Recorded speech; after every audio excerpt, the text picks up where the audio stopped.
What's up, everybody? Are you overwhelmed by the never-ending supply of depressing bad news? Well, let's refuel our tanks with 7 recent positive stories. This is Giddy News for the month of November 2018. After stem cell transplant, man with MS able to walk and dance for the first time in 10 years is the Giddy News headline courtesy of Caitlin O'Kane with CBS News, and a link to the source will be included in the description below.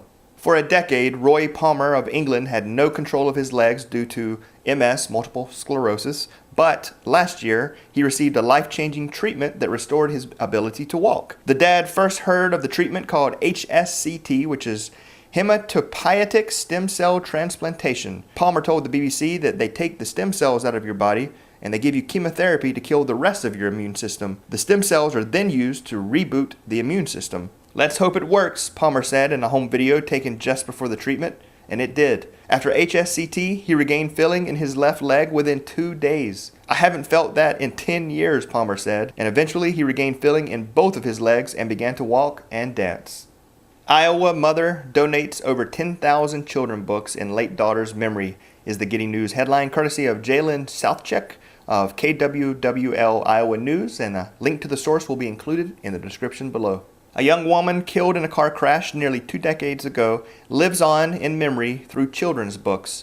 Each year, her mother donates hundreds of books in her honor. It was 19 years ago that 17-year-old Tiffany Leonard was on her way to school at Prairie High School in Cedar Rapids when she was killed in a car crash. Her mother, Tanya Heinz, said, "I thought on her year anniversary I needed to do something special."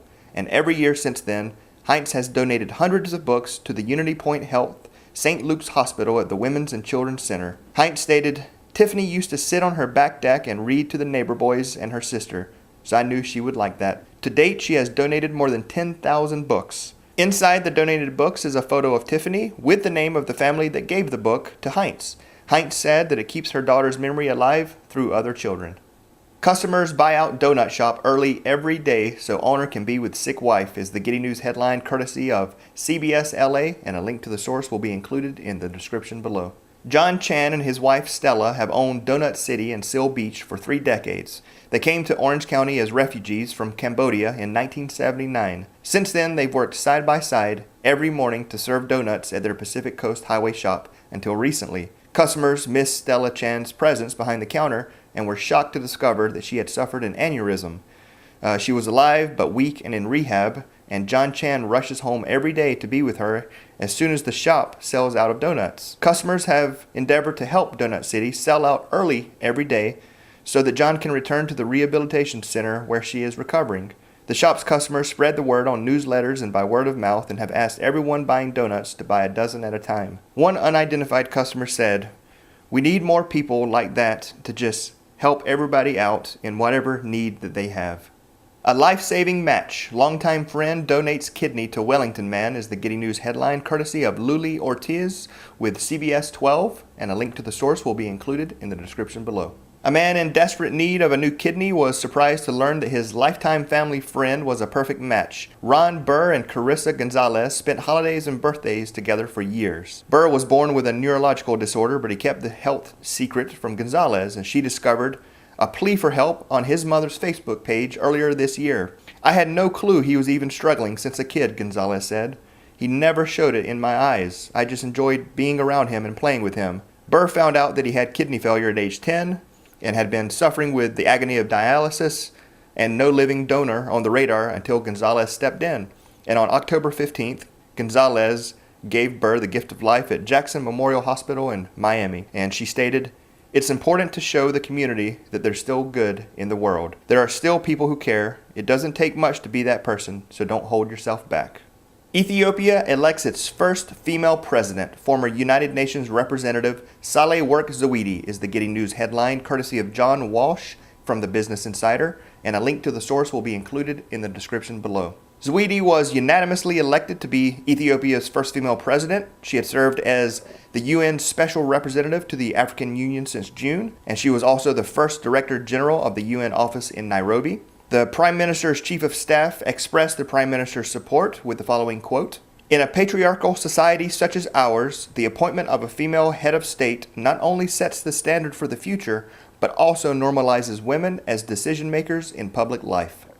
2 unborn babies' spines repaired in the womb in UK surgery first is the Getting News headline courtesy of the BBC, and a link to the source will be included in the description below. 2 unborn babies have had their spines repaired by surgeons weeks before they were born. The babies had spina bifida, which is a condition where the spinal cord fails to develop properly and has a gap in it. It is usually treated after birth, but the earlier it is repaired, the better for long-term health and mobility. The operations, which are the first ever of their kind in the UK, were carried out by a team of 30 doctors at University College Hospital in London, and doctors cut an opening in the womb and then stitched together the baby's gap in their spine. The procedure is risky and can cause premature labor, but researchers are exploring less invasive keyhole methods, and the hospital stated that the moms and babies are recovering well. Southampton bookshop enlists human chain to move to new store is the Getting News headline, courtesy of Kevin Rawlinson of The Guardian, and a link to the source will be included in the description below. About 250 people formed a human chain to help a community bookstore in Southampton move to a new store after a rent increase had left them unable to afford their old premises. Volunteers gathered to carry the books 150 meters to the new location, and Claire Diaper, who works at the bookshop, which had been based at the previous premises for 15 years, stated, "It was a tremendous show of support and community, and we're moved and incredibly touched by it." One member who took part in the human chain told the Southern Daily Echo, "It's amazing, the power of community coming together and achieving something like this." All right, that's it. I hope you enjoyed, and if you have a positive story that you'd like for me to share, please link it in the comments below. And until next time, thanks for watching.